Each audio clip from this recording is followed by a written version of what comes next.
I give all praise and glory to Yahweh, Bahasham, Yahweh Shai, Bahasham HaRakah Kodash. Double honors unto our apostle elders that rule Great Millstone Well, and Shalom to the hopeful elect and the nation of Israel, Wa Abba Babal. Alright, so this is Ecclesiastes. I'm going to read it in the NLT because it says it a little more clear in the modern English. And it's the writings of King Solomon.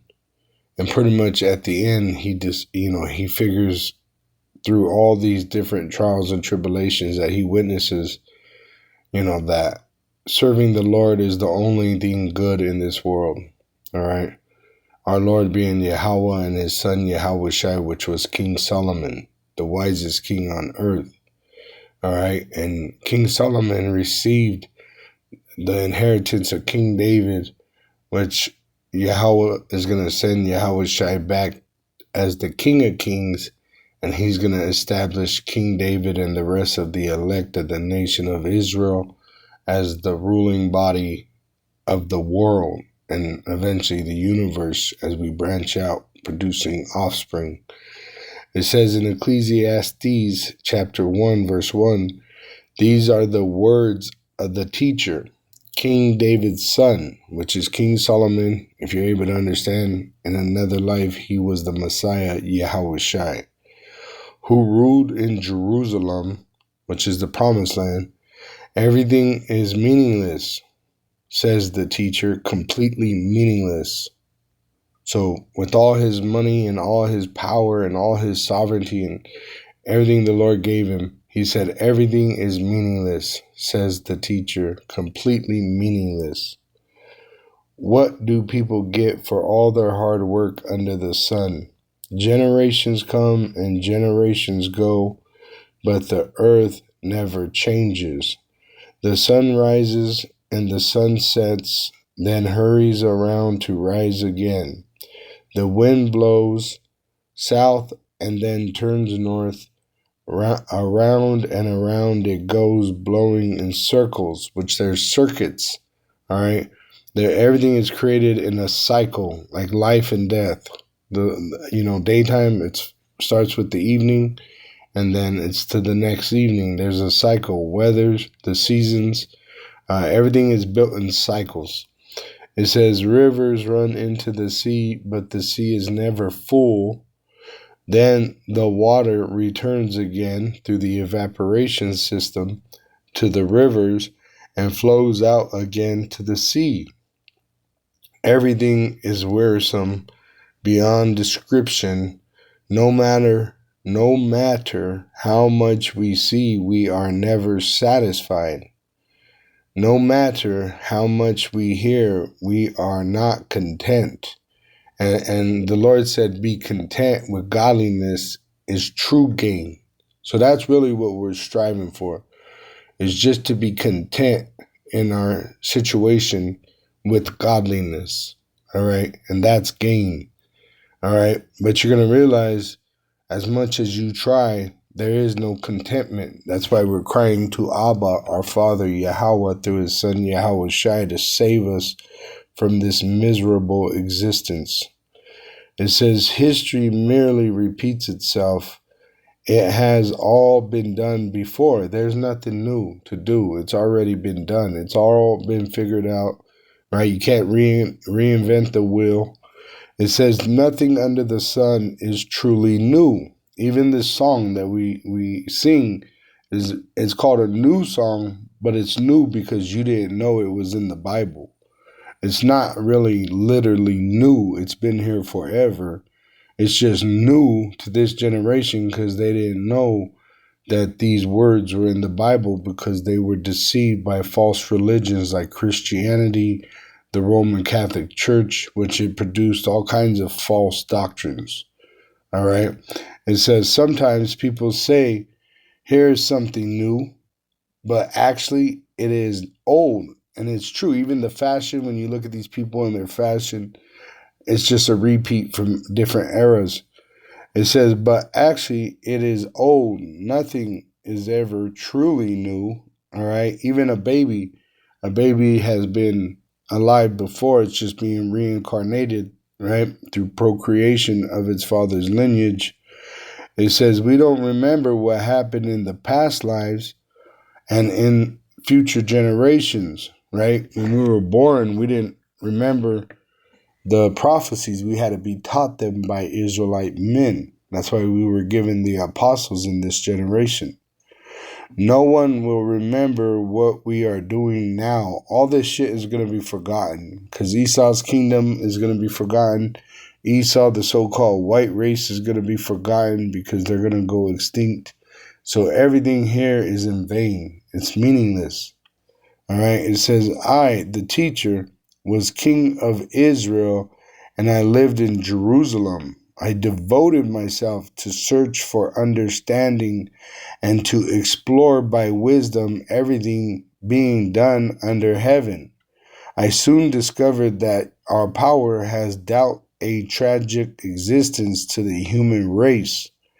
I observed everything going on under the sun, and really, it is all meaningless, like chasing the wind, because you could never get contentment.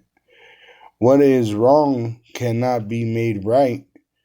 What is missing cannot be recovered.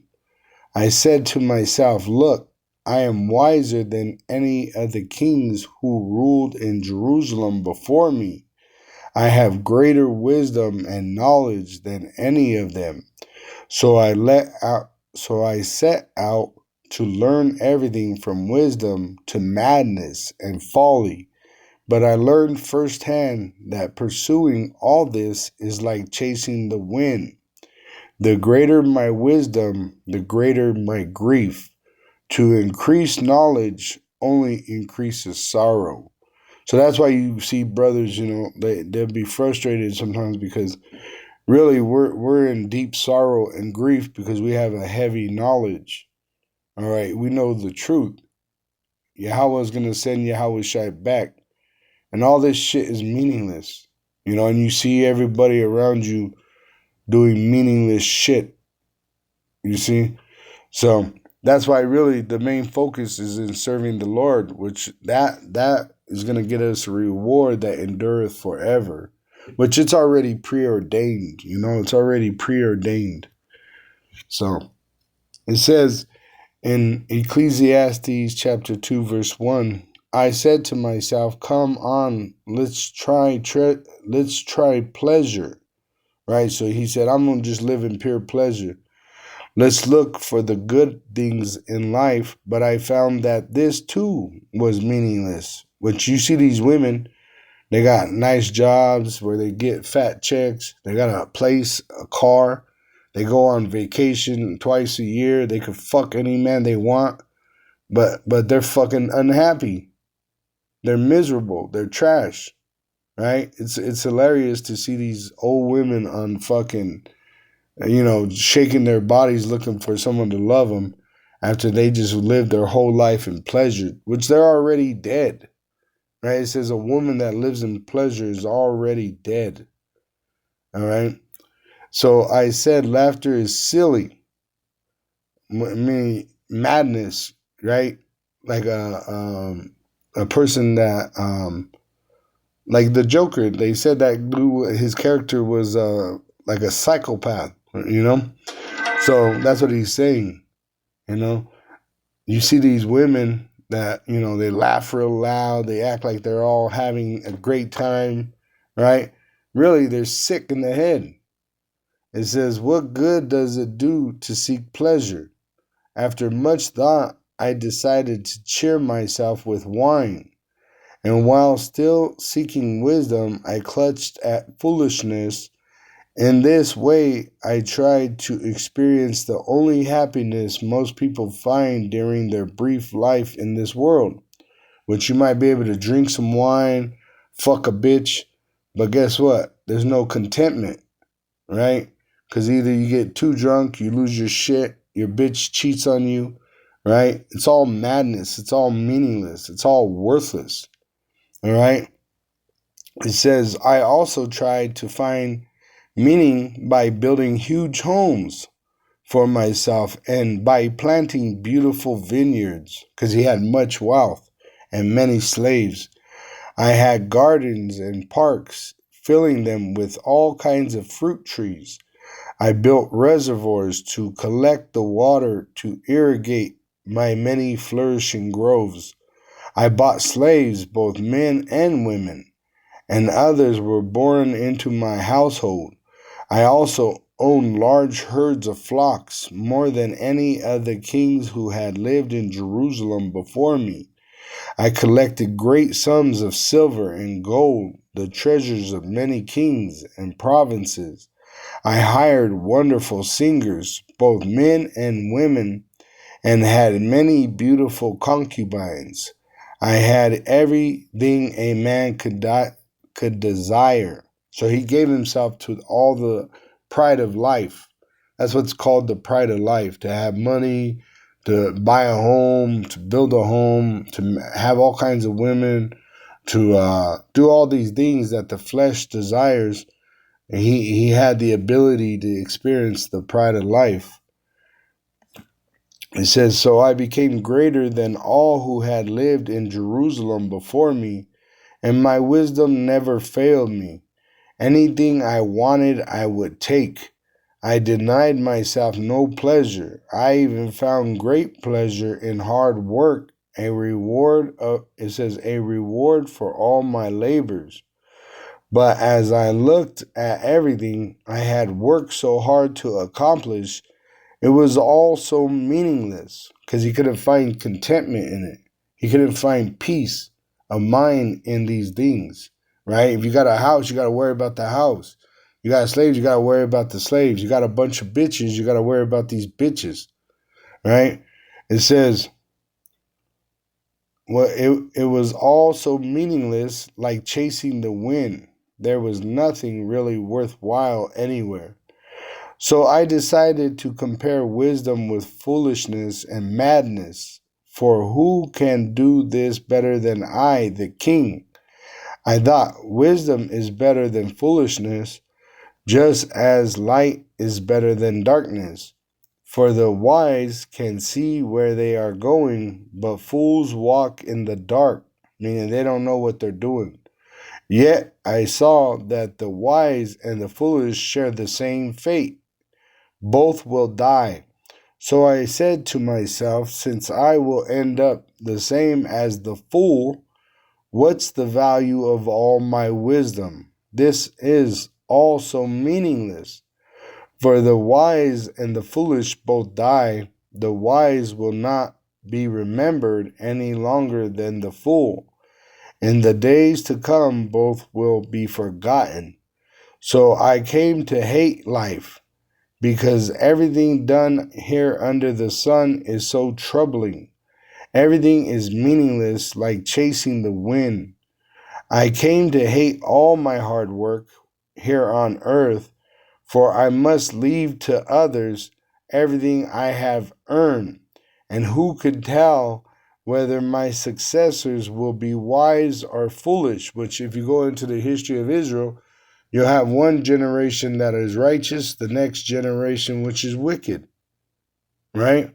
So that's what he's saying, you know. Who's going to say if my offspring are going to be wise or going to be foolish, right? It's all up to the Lord. So building all this wealth to give to your son is in vain too, because what if he's a fool and he loses it all anyway, you know?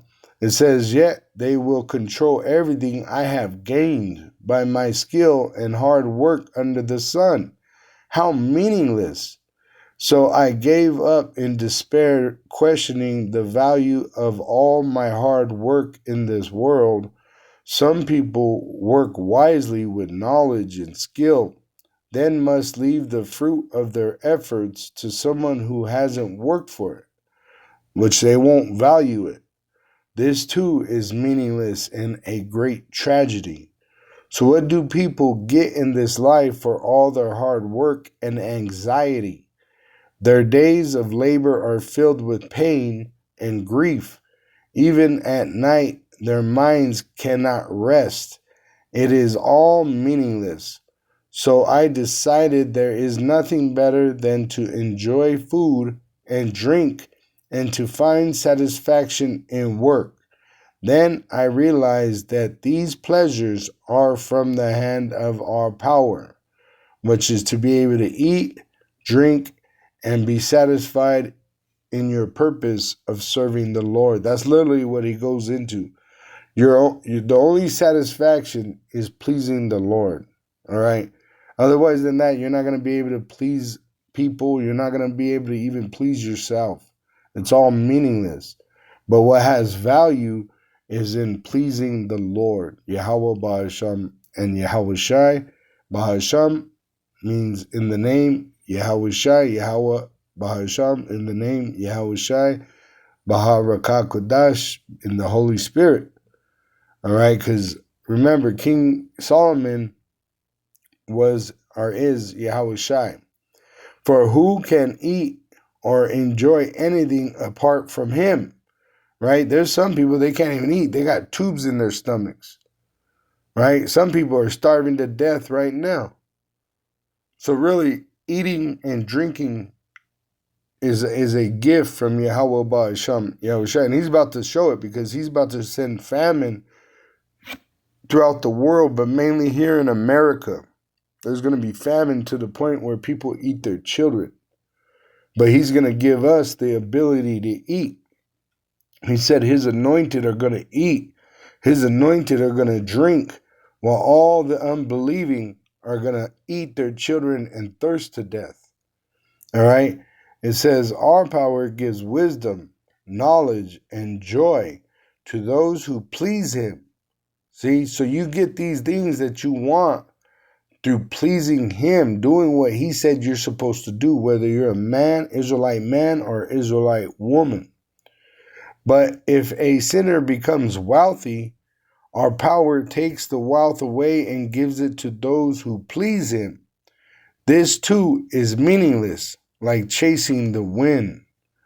For Ecclesiastes 3, verse 1, for everything there is a season.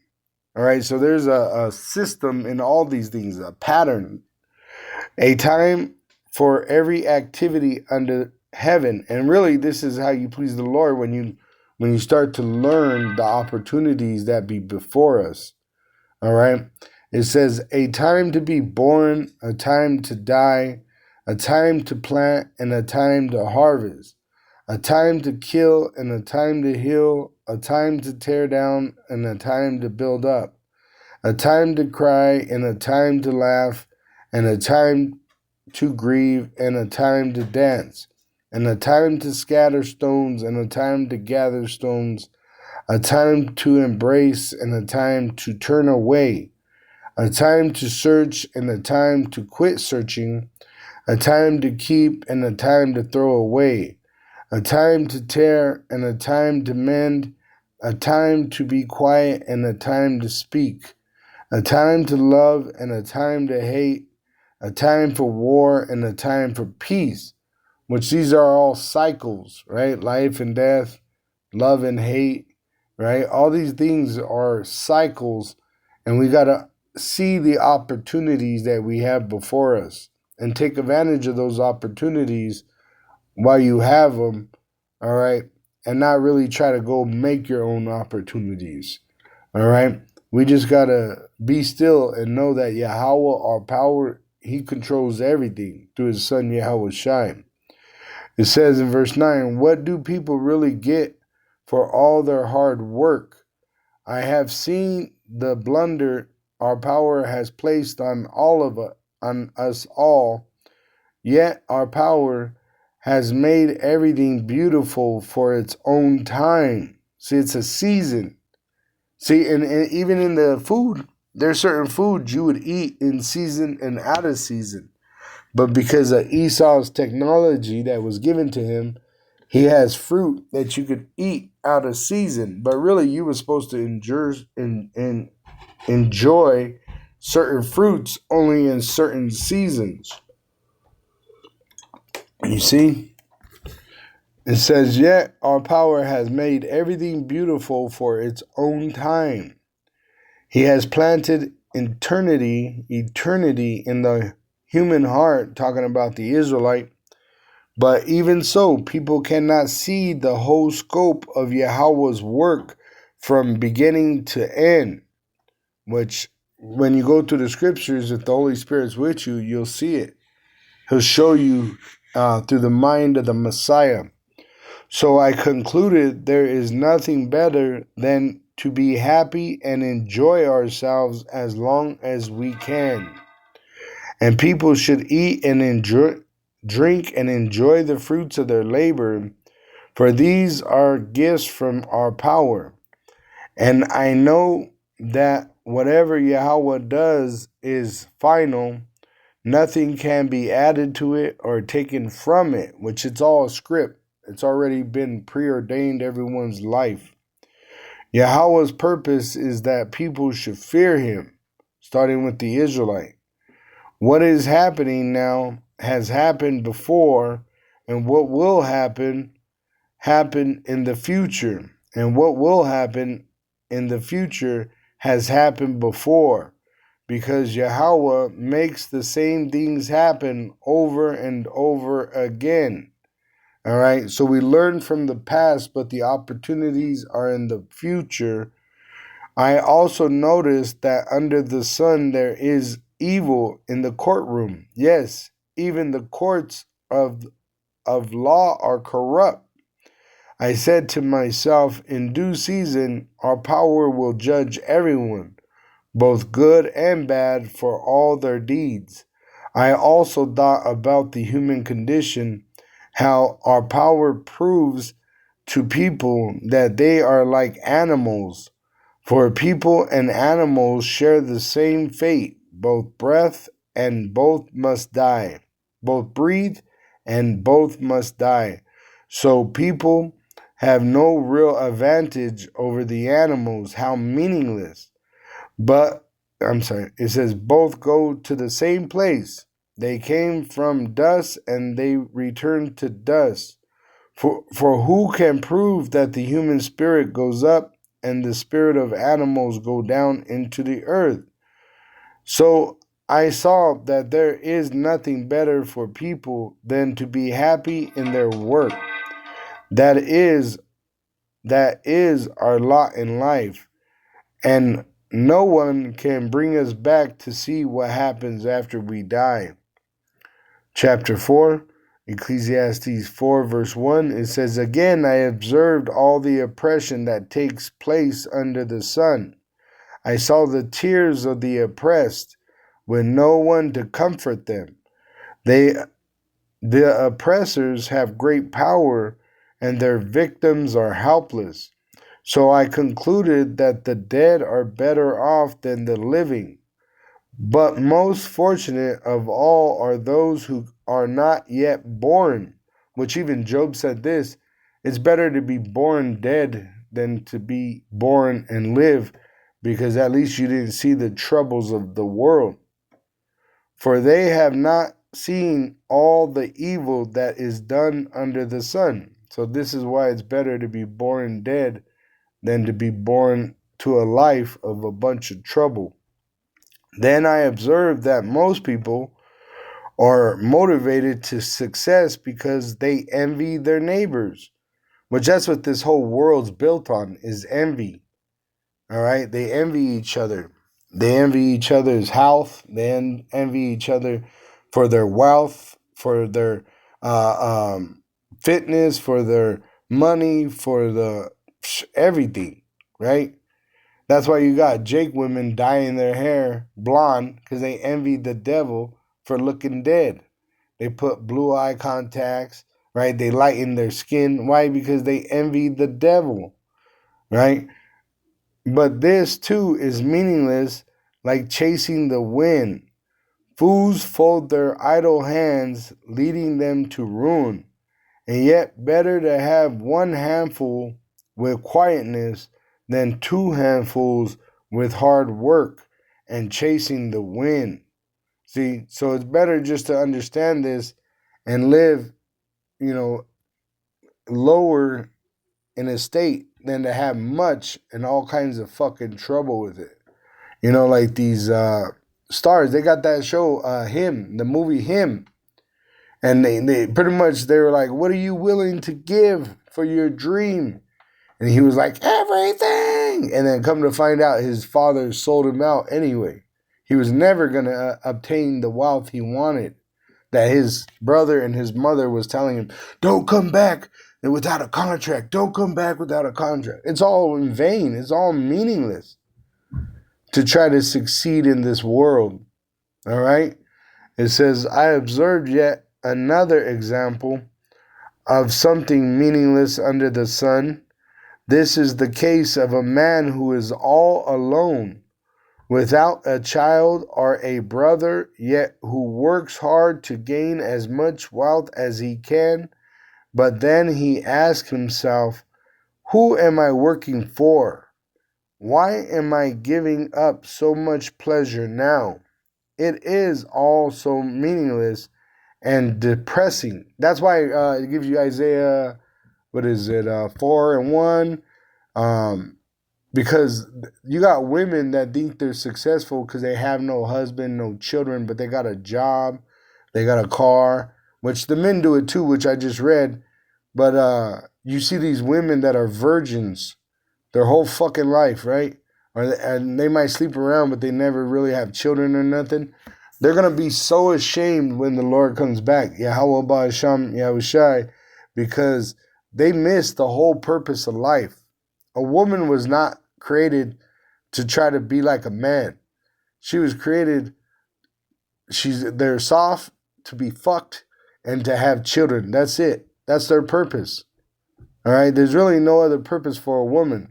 A soldier said that. I was watching this interview of this soldier, and he says, when you go to war, the only purpose of a woman is for sex. Otherwise than that, there's no purpose for a woman. You see? Because guess what? When you're in war, it brings everything into reality. It brings you into a reality check. All right? And a woman, the only purpose a woman was created for was sex, to bring forth your lineage. See? And nowadays, you can't even find a good woman for that because these women are whores. Right? So it's so meaningless. All right? Esau's given liberty to women. Now you can't even find a woman to have your child without her having a horrible past with other men, right? Or have some kind of secret desire for the future. You see?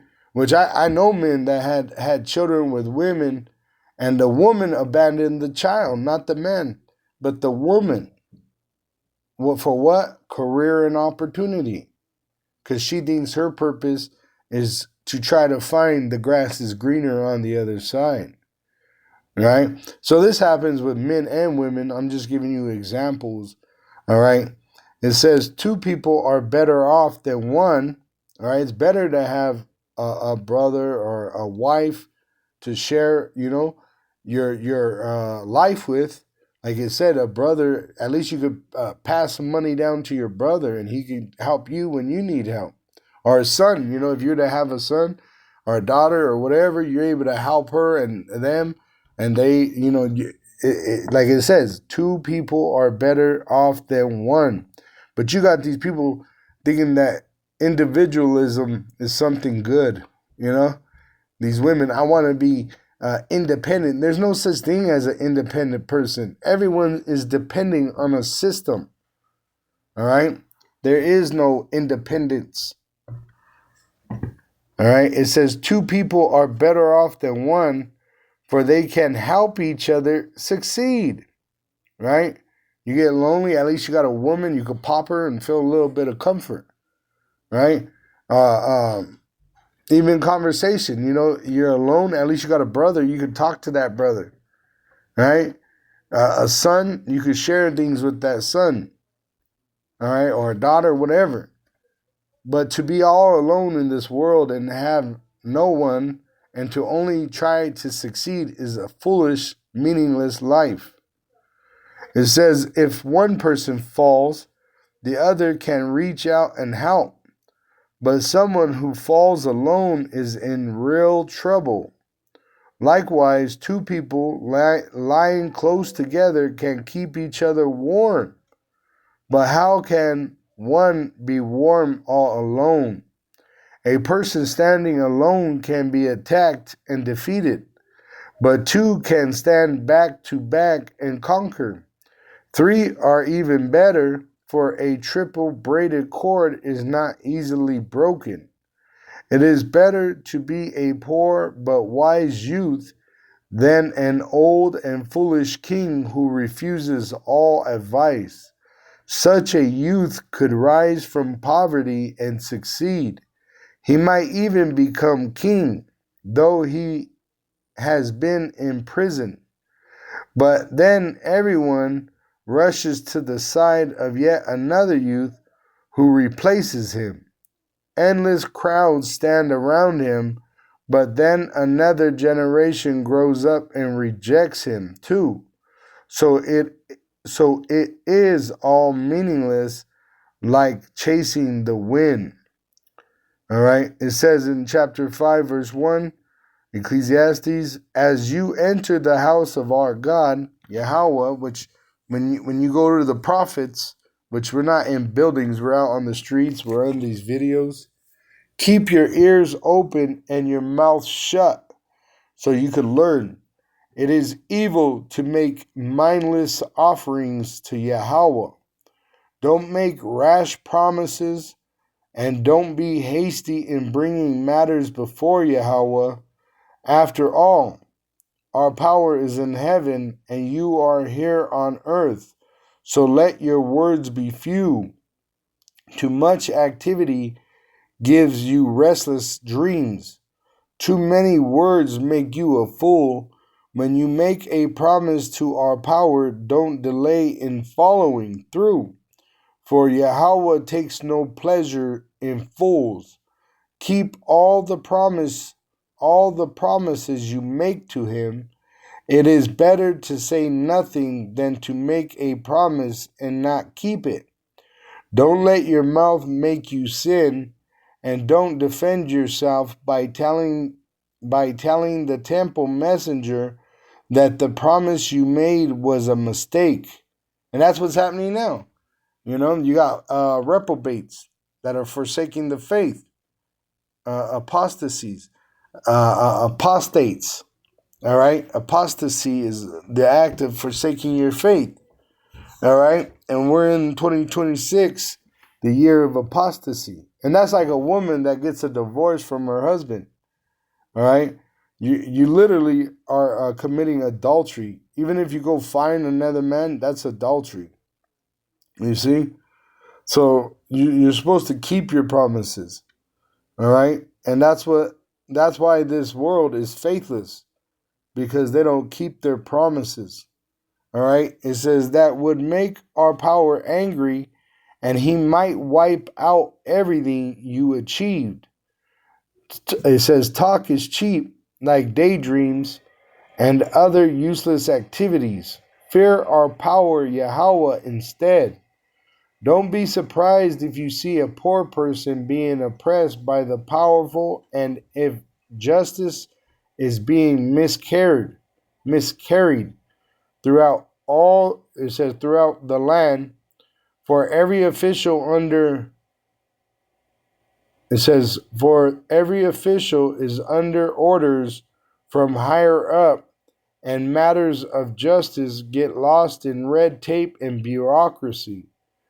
Even the king milks the land for his own profit. But you've seen Nero 47 do this, right?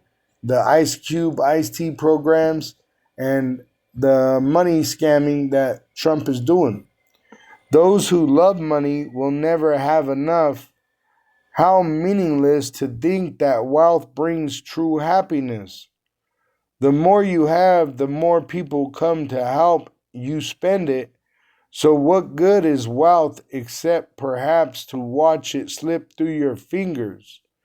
People who work hard sleep well, whether they eat little or much, but the rich seldom get a good night's sleep. There is another serious problem I have seen under the sun. Hoarding riches harm the saver. Money is put into risky investments that turn sour, and everything is lost. In the end, there is nothing left to pass on to one's children. We all come to the end of our lives as naked and empty-handed as on the day we were born.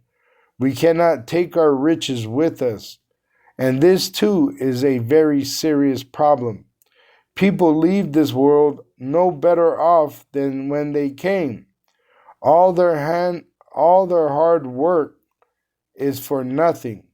All their hard work is for nothing, like working for the wind. Throughout their lives, they live under a cloud, frustrated, discouraged, and angry. Even so, I have noticed one thing at least that is good. It is good for people to eat, drink, and enjoy their work under the sun during the short life Yahweh has given them, and to accept their lot in life. And that's why America's a wicked ass place, right? They tell you prosperity doctrines.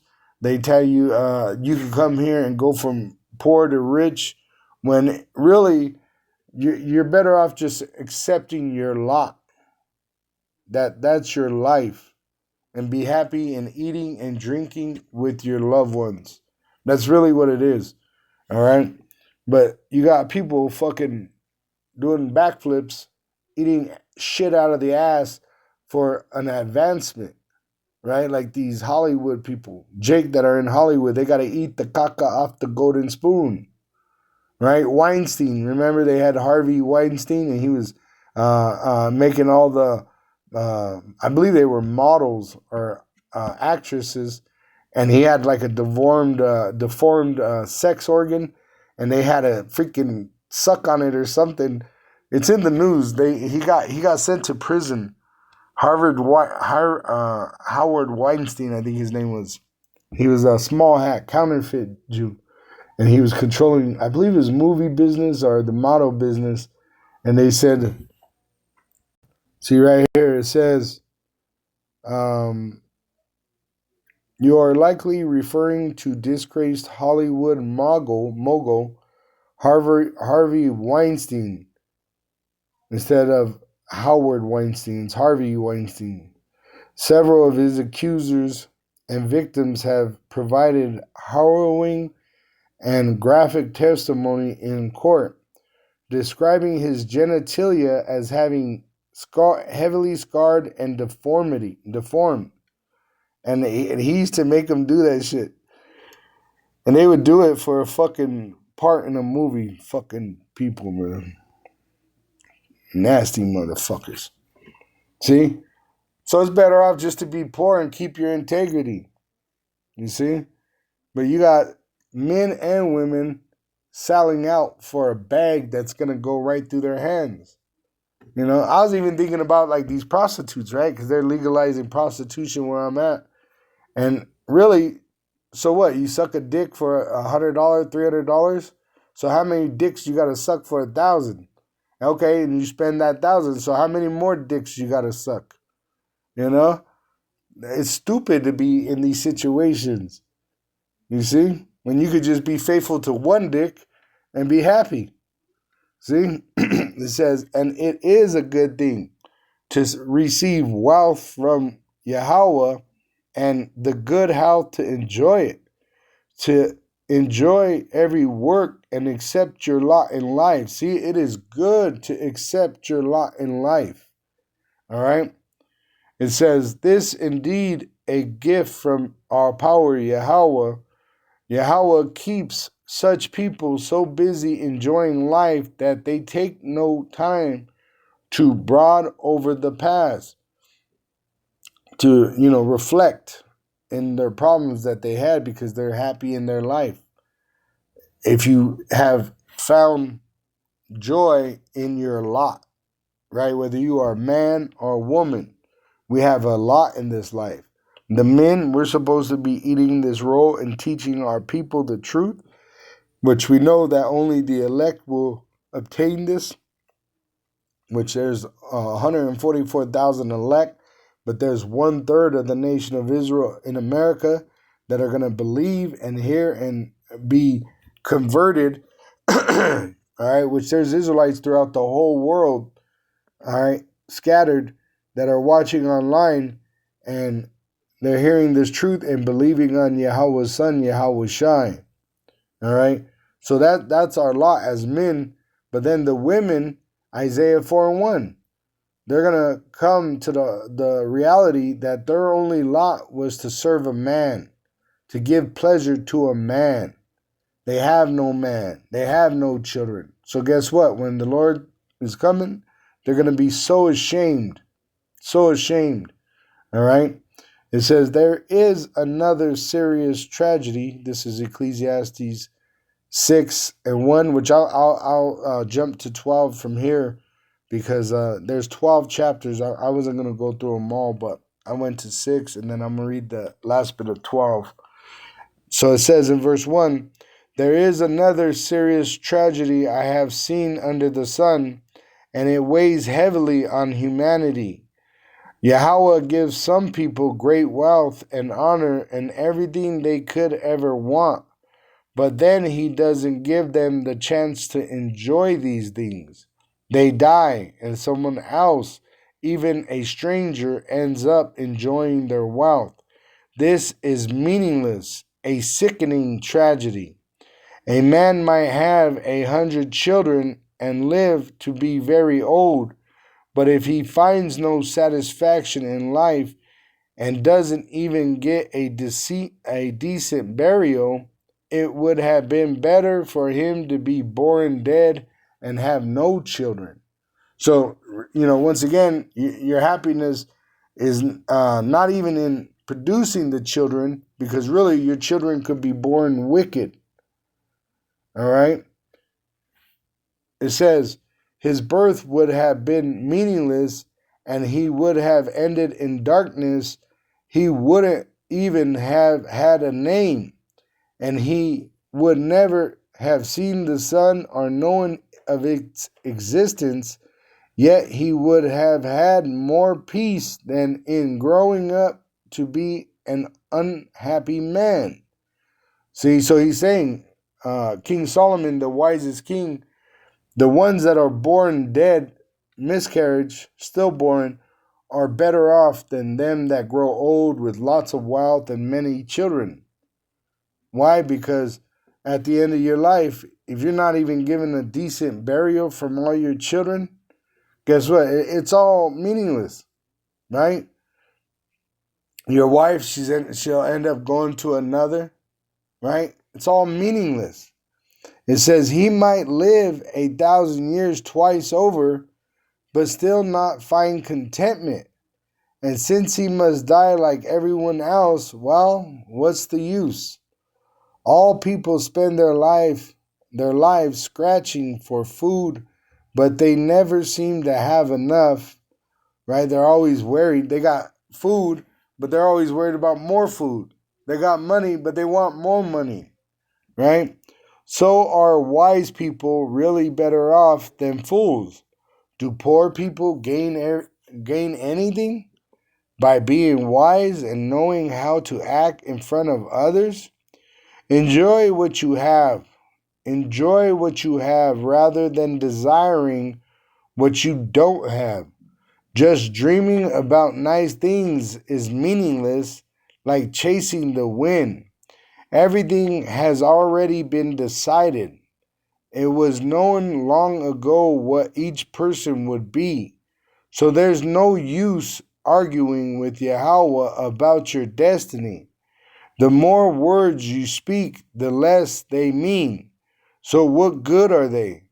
In the few days of our meaningless lives, who knows how our days can best be spent? Our lives are like a shadow. Who can tell what will happen on this earth after we are gone? Right? So let's go to Ecclesiastes 12, verse 1. It says, don't let the excitement of youth cause you to forget your Creator. Honor Him in your youth before you grow old, and say life is not pleasant anymore. Remember him before the light of the sun, moon, and stars is dim to your old eyes, and rain clouds continually darken your sky. Remember him before your legs, the guards of your house, start to tremble, and before your shoulders, the strong men stoop. Remember him before your teeth, your few remaining servants, stop grinding, and before your eyes, the women looking through the windows seem dimly. Remember him before the door to life's opportunities is closed and the sound of work fades. Now you rise at the first chirping of the birds, but then all their sounds will grow faint. Remember him before you become fearful and falling and worry about danger in the streets. Before your hair turns white like an almond tree in bloom, and you drag along without energy like a dying grasshopper. And it says, and the capberry no longer inspires sexual desire, which is an aphrodisiac, right? Say you're suffering from the lack of sexual desire, they got aphrodisiacs. Like they say, chocolate. If you eat real chocolate, it'll make you, sexually active. But there's a certain time in men's life, like King David, I believe he was like 80, and he had a young virgin in his bed to make him warm, but he couldn't get hard to pop her. All right? So remember that could come, in your age when you get older, where your rod stops working. So enjoy the opportunity that you have, right, with your wife, and thank the Lord, It says, remember, because it tells you, dealing with prostitutes, they'll pretty much bring you to bread. Remember him before you, near the grave, your everlasting home, when the mourners will weep at your funeral. Yes, remember your Creator now, while you are young, before the silver cord of life snaps and the golden bowl is broken. Don't wait until the water jar is smashed at the spring and the pulley is broken at the well, right? Take care of it now. Deal with it now. For then the dust will return to the earth and the spirit will return to Yahweh who gave it. Because you can't stop yourself from dying. You see? So learn to love your lot now in this life and enjoy the ability to eat, drink with your family. That's the pleasure Yahweh gave man. All right? Everything is meaningless, says the teacher. Completely meaningless. Which I see that these women that have everything but a man, I see that they'll come home and they'll be like, this house is stupid. I hate this house. Why? Because they're all alone in that house. They have no husband. They have no children. Right? They have a meaningless life. Just like a man that works hard to have money but has no wife or no children. It's meaningless. All right? But really, our main purpose is to serve the Lord. And he'll add all these things to you. All right? It says, keep this in mind. The teacher was considered wise, and he taught the people everything he knew. He listened carefully to many proverbs, studying and classifying them. The teacher sought to find just and right words. To find the right words, the teacher sought to find just the right words to express truths clearly. Which there's another truth in Ecclesiastes 7:28. It says, which yet my soul seeketh, but I find not. One man among 1,000 have I found, talking about a righteous man, but a woman among all those have I found. Let me read that again. Which yet my soul seeketh, but I find not. One man among 1,000 have I found, but a woman among all those I not found. And he's talking about a righteous man and a righteous woman. And he interviewed 1,000 men and 1,000 women. And he said, in 1,000 men, I only found one righteous man. In 1,000 women, I found not one. All right. So he's telling you in these scriptures, King Solomon, about all the wisdom that he has and what he's discovered with this wisdom. And this is for the Israelites' sake. All right.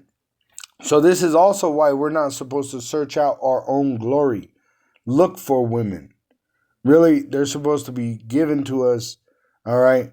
And really, it's your wife that was supposed to give you the other woman, like Sarah gave Hagar, or like who was Jacob's wives.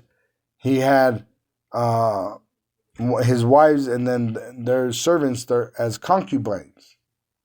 You see? So you're not really supposed to go look for women. They're supposed to be given to you, even by your own father. But in this wicked ass society, right, they look down on that. They think that's evil and wicked. See? So this world is meaningless. That's why really we hope for a new world where there is righteousness.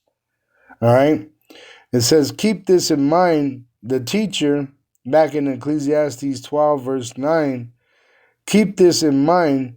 The teacher was considered wise, and he taught the people everything he knew.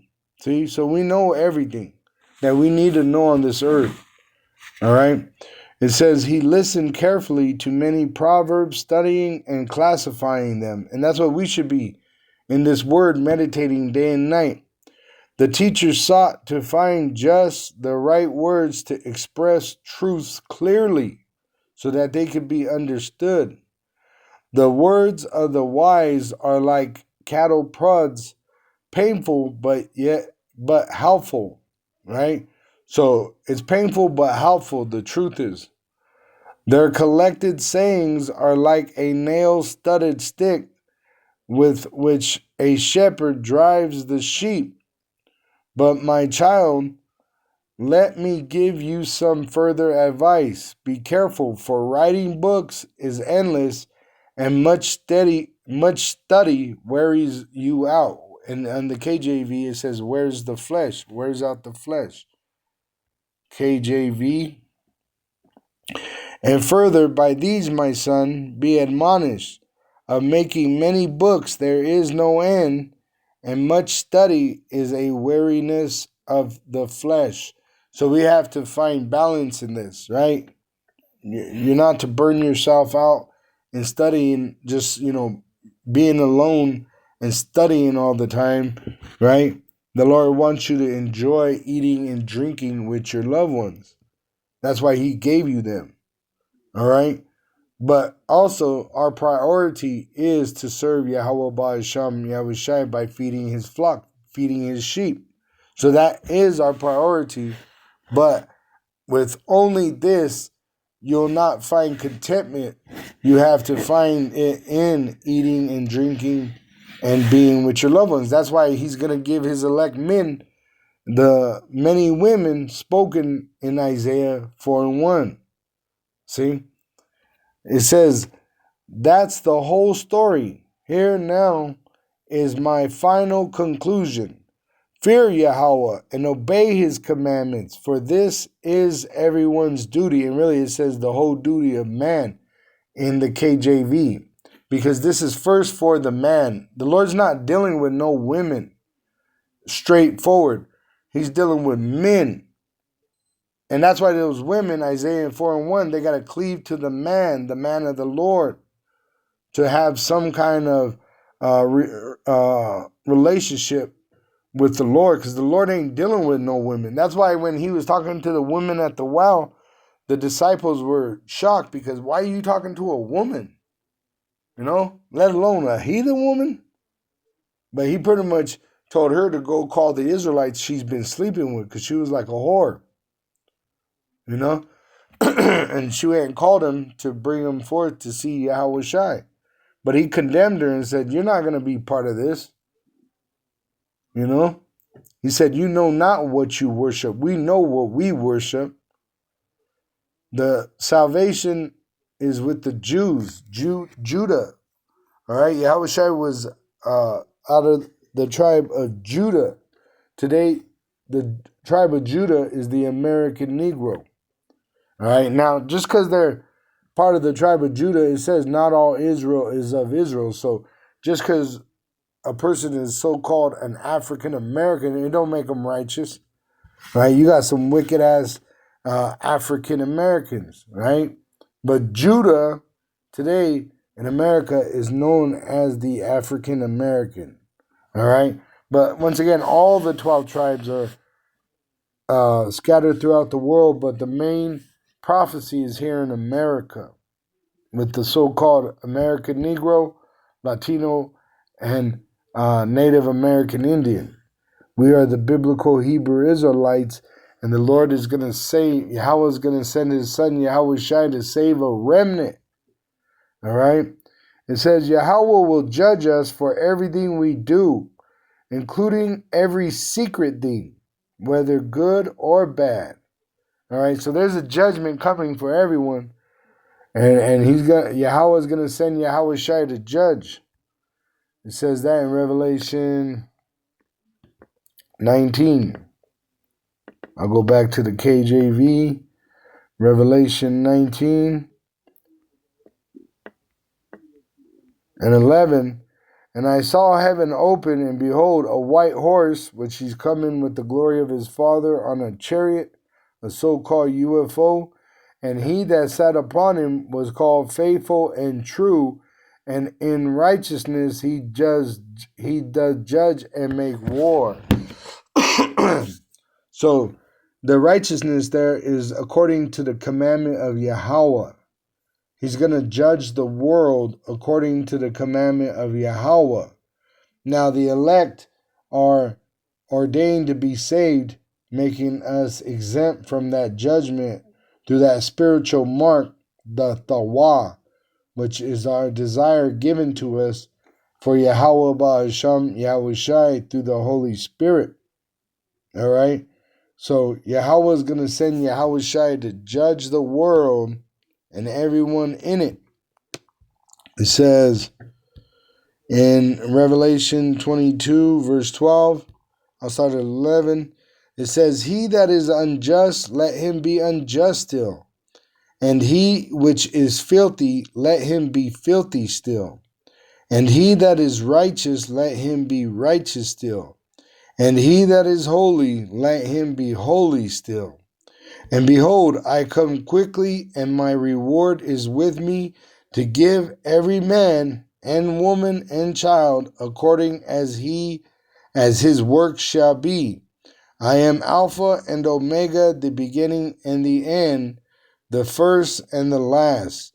Blessed are they that do his commandments, that they may have right to the tree of life. The tree of life is the works of the elect, and may enter in through the gates as an Israelite into the city.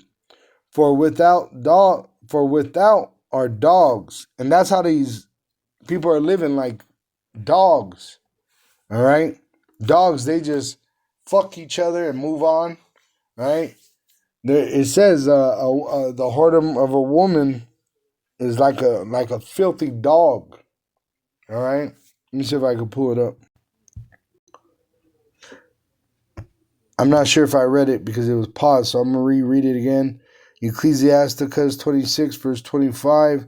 In the Apocrypha, a shameless woman shall be counted as a dog, but she that is shamefaced means she's not looking at men, will fear the Lord. So a woman that does not look lustfully at other men, right, she fears the Lord.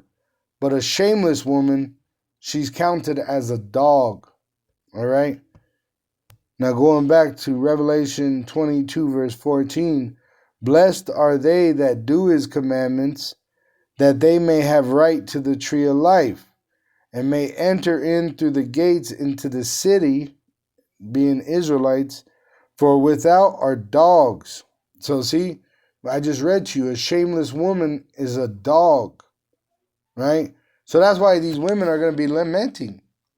They've been whores their whole life, and now when judgment comes, they have no man, they have no children, they have a job, they have a fucking education, they have a fucking apartment, they have a car, but they have nothing.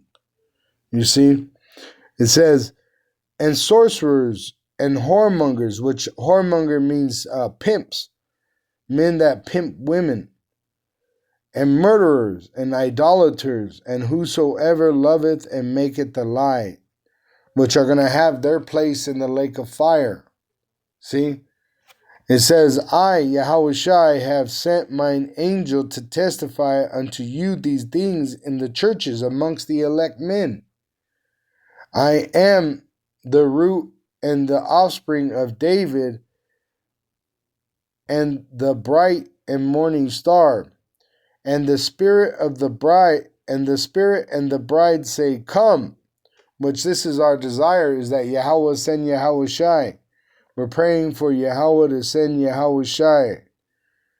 That's why it says, the Spirit and the bride say, come. The Spirit is in the bride. And let him that heareth say, come. So the Israelites that believe, they're praying for Yahweh to send Yahushua.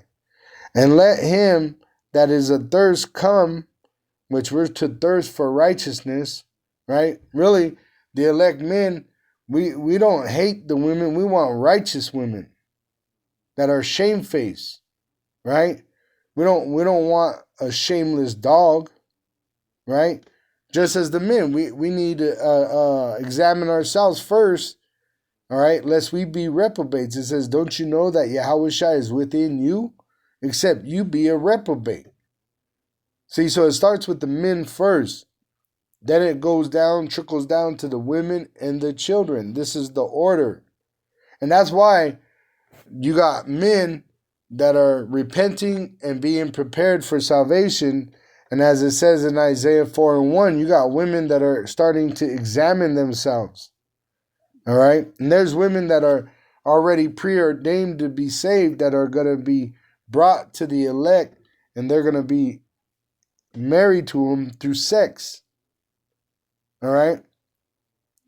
It says, and let him that athirst come, and whosoever will, let him take the water of life freely, which is this truth.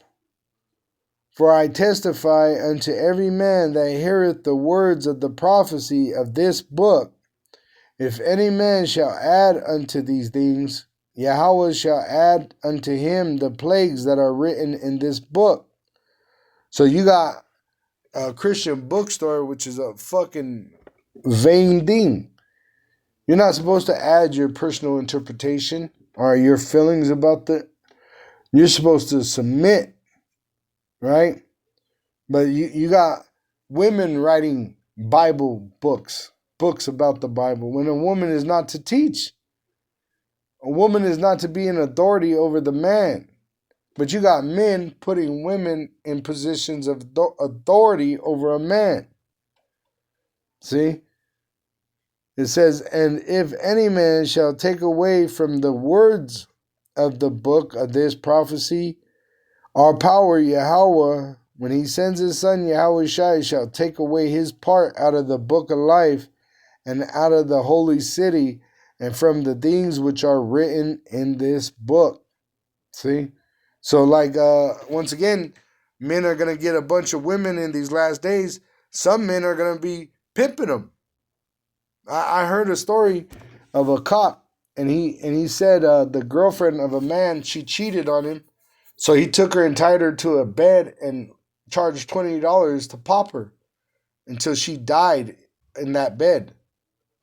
You know, you're not supposed to do that. That's not just. You see? You're if anything, if a woman cheats on you, the actual judgment is death. All right? But in this wicked ass society, Esau makes it where they can do whatever the fuck they want and just keep moving on. right? A woman can marry, have children, divorce, marry, have children, divorce, marry, have children, divorce. Shit, they don't even have to get married. They could just fucking, get dick down as much as they want, and there's no consequences. See? So that's what Yahweh is sending Yahweh Shai to bring forth the consequences. All right? The judgment of what's going to happen is written in these scriptures. And if you don't want part in that judgment, you want mercy, you got to understand what's written in these scriptures, because it's both in these scriptures, life and death. And it's only for the Israelite to know. The wicked shall not understand, and that's even including 2/3 of the nation of Israel in America. They don't understand. They think the way of America is a fucking dream. All right? It says, verse 20, he which testifieth these things saith, surely I come quickly, which is red letter because Yahweh Shai. He's the one saying it. All right? It might be painful what I'm saying, and you're listening, right, watching these videos, but it's Yahweh Shai saying it. He's the one that said it. He was King Solomon, and he's the Messiah, which he's going to return and save us, and he's also the one that's going to leave those Israelites behind that are going to die here in America for their unfaithfulness. All the unfaithful Israelites shall die in their unfaithfulness. The men are to be faithful to Yahweh Ba'asham Yahweh Shai, and the women are to be faithful to their husband. If not, you're dead. You might have pleasure, but you're already dead. All right? You just don't know it yet. And you're going to realize the truth in the lake of fire, nuclear destruction. And while you're burning there, it tells you in Proverbs, in the book of Proverbs, when you're in that lake of fire being consumed, you're going to, why didn't I listen to my teacher? Why didn't I listen and repent? Why didn't I listen? It says, even so, come, Lord Yahweh Shai. The grace of our Lord Yahweh Shai HaMashiach be with you all. Amen. Shalom to the elect of the nation of Israel. Wa Abba Babal.